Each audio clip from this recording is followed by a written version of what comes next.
Olá pessoal, meus cumprimentos a todos. Vamos dar continuidade ao capítulo que fala sobre geometria molecular e polaridade de ligações. Vamos nos situar, estamos na parte 2. Vamos falar hoje sobre polaridade de moléculas, polaridade de ligações. Vamos distinguir entre uma molécula polar e apolar. É importante nos recordarmos do conceito de eletronegatividade, porque vamos usá-lo bastante. Vamos trazer aqui como exemplos as moléculas A e B. Repare que a molécula A, formada por dois átomos, ele tem a nuvem eletrônica razoavelmente bem distribuída entre os átomos, ao passo que a molécula B, ela tem a nuvem eletrônica bem deformada, ela está visivelmente bem orientada para o lado direito. Isso é decorrente da eletronegatividade. Eletronegatividade maior para esse átomo verdinho que está aparecendo aqui, o átomo da direita. Lembre-se que a eletronegatividade é uma propriedade periódica que ele mensura, ele nos dá a tendência de um determinado elemento apresentar para ele mensura a tendência que um átomo tem de atrair elétron quando ele está fazendo uma ligação química, certo? Então é o que acontece aqui.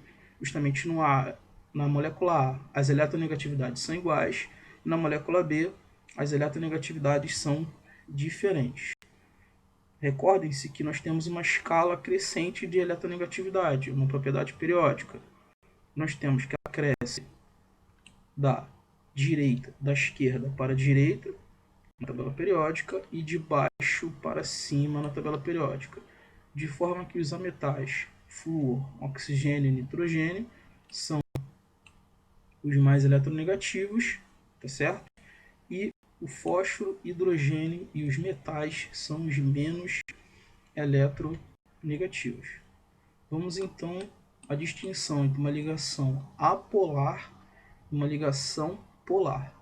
Vamos trazer as nossas moléculas que já falamos um pouquinho delas, né? Agora vamos exemplificá-las.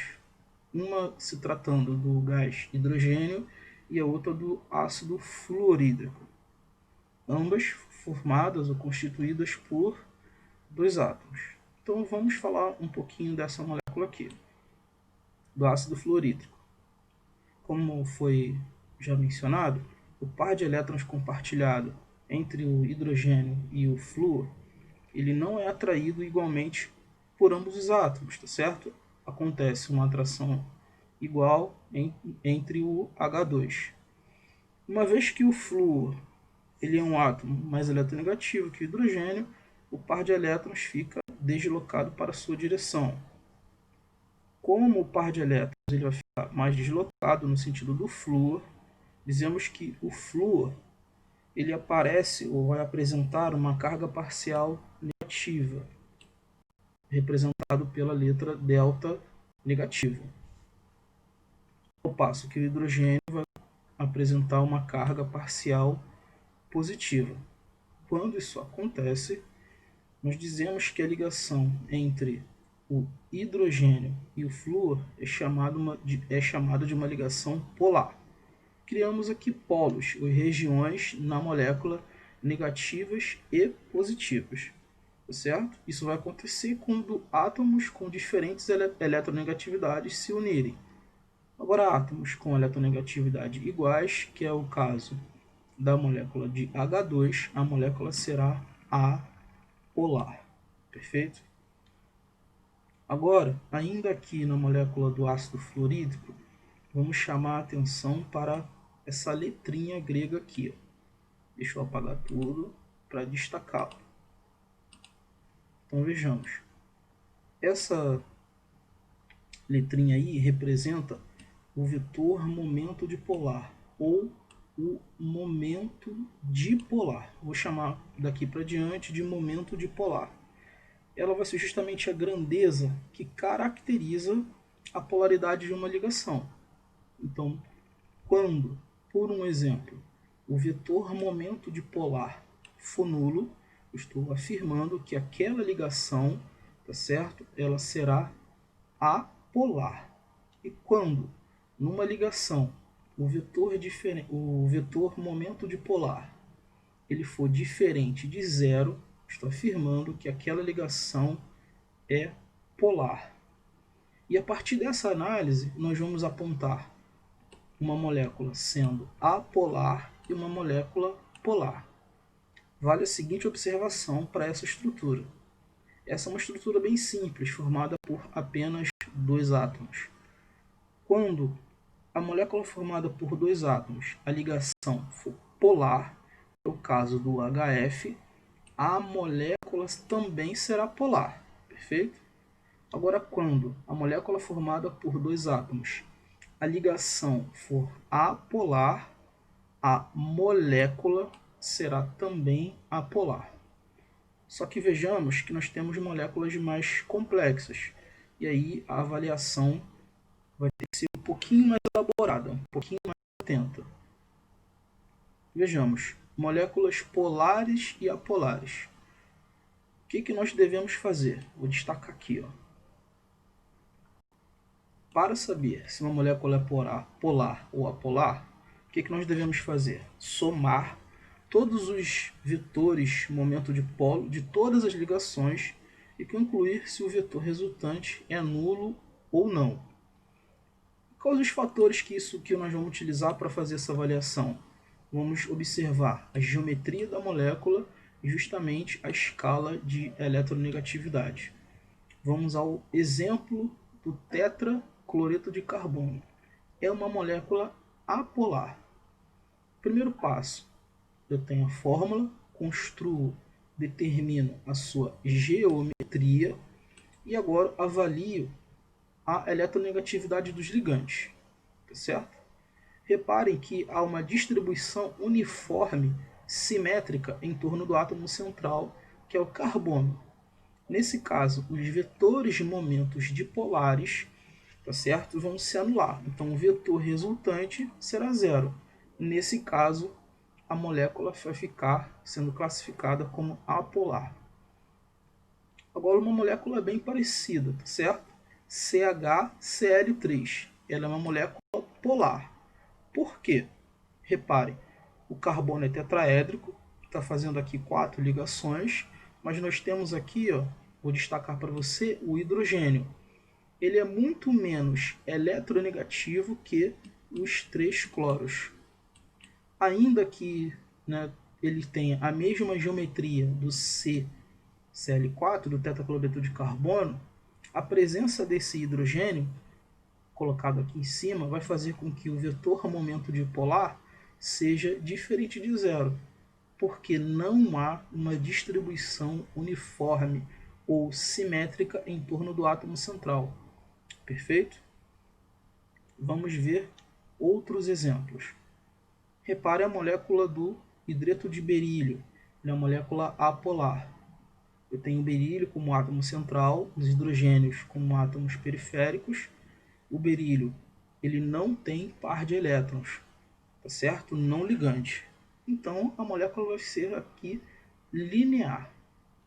Ao passo que quando a gente compara essa molécula da água, ela também é formada por 3 átomos, mas o átomo central, que é o oxigênio, repara que ela tem 2 pares de elétrons não ligantes aqui, ok?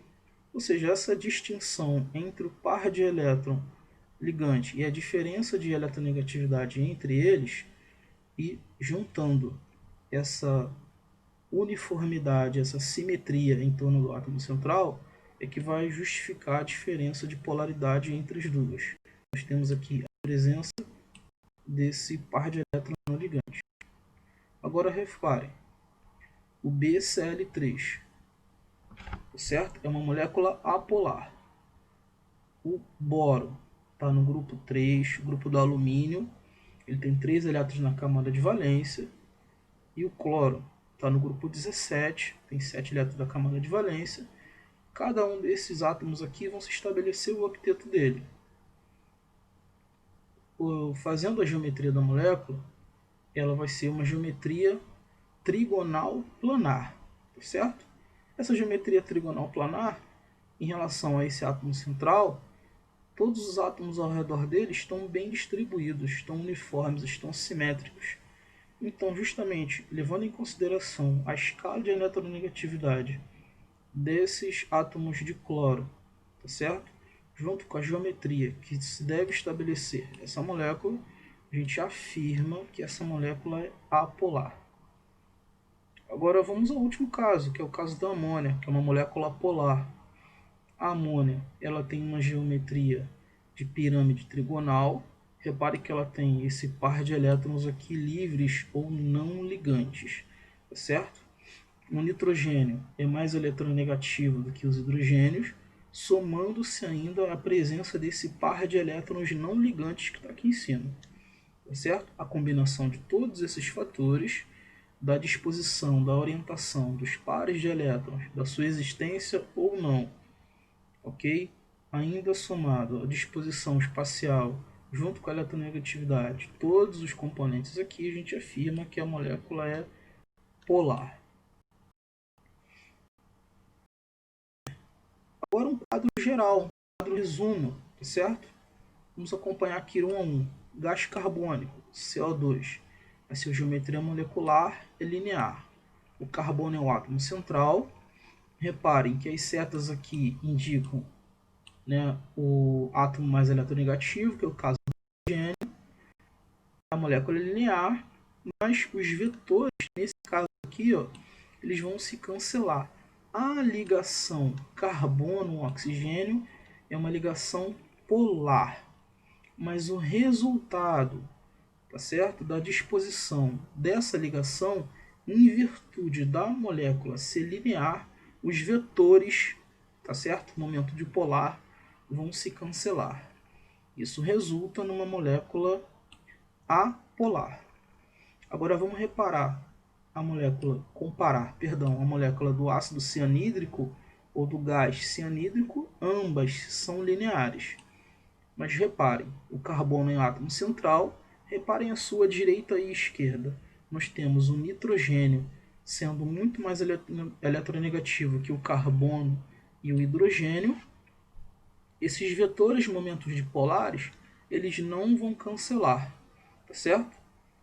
Por conta da disposição desses átomos e das suas respectivas eletronegatividades. Nesse caso, a combinação desse fator vai fazer com que a molécula seja polar. Então vejamos a diferença entre a molécula tetraédrica do tetracloreto de carbono e do metano. Tá certo? Reparem que em ambas as ligações, ambas as estruturas, o carbono é tetraédrico. Numa primeira ligação, nós temos o cloro como sendo, no primeiro exemplo, o cloro um elemento mais eletronegativo, e no segundo caso, o carbono ele se apresenta mais eletronegativo do que o hidrogênio. Em ambos os casos, a ligação átomo central, que é o carbono, com o seu ligante, que é no primeiro exemplo o cloro e no segundo exemplo o hidrogênio, a ligação será polar, em virtude da diferença de eletronegatividade entre cada um desses. No entanto, o arranjo dessa estrutura tetraédrica e essa simetria em torno do átomo central faz com que ambas as estruturas sejam classificadas como apolar. Perfeito? Então, vamos caminhando. Um pequeno exercício para a gente tentar aplicar esses conhecimentos. Repare, dentre as moléculas, ele deu 1, 2, 3, 4, 5, 6 moléculas. É ou são polares? Então ele está perguntando de todas essas estruturas quais que são polares ou não. Lembre-se, combine a geometria, tá certo, da estrutura, e aí a gente lembra da simetria em torno do átomo central, isso no que se refere à geometria e a sua respectiva eletronegatividade dos ligantes. O que nós temos que fazer aqui? Nós temos que desenhar a geometria, fazer a geometria e analisar cada um dos casos, perfeito? Vamos para o primeiro caso. ácido H2S. Então vamos lá. Analisando, o enxofre está no grupo 16, tá certo? Ele precisa de 2 elétrons para concluir seu octeto. E esses 2 elétrons virão do hidrogênio. O enxofre vai, em virtude disso, ter 2 pares de elétrons não ligantes. A geometria da estrutura será angular e a polaridade, em virtude, sobretudo, da presença desses 2 pares de elétrons não ligantes, será polar. Vamos aqui para a segunda estrutura, ácido cianídrico. Vejamos, a sua geometria linear, o que nós temos que reparar é que o ligante diferente em torno do átomo central. A estrutura linear, do lado direito o nitrogênio, do lado esquerdo o hidrogênio. A molécula é linear, mas há uma diferença de eletronegatividade entre cada uma das há uma diferença de polaridade entre cada uma das ligações. Ok? Analisando a sua geometria e agora sim a eletronegatividade entre os ligantes, isso resulta numa molécula polar. Vamos à molécula seguinte, que é o PCl3. A sua geometria é uma geometria piramidal. A sua molécula, por fim, será polar. O fósforo está no grupo 15, tá certo? Ele tem 5 elétrons na camada de valência. O fósforo vai fazer ligações aqui com 3 desses cloros e vai sobrar aqui um par de elétrons não ligantes, porque justamente ele já conseguiu alcançar o octeto dele. Analisando essa geometria dessa estrutura e considerando esse par de elétrons aqui, ele vai estabelecer a geometria piramidal e a polaridade da molécula, pessoal, será polar. Ok? Vamos para o caso seguinte, BCl3. A geometria, nesse caso, será trigonal plana.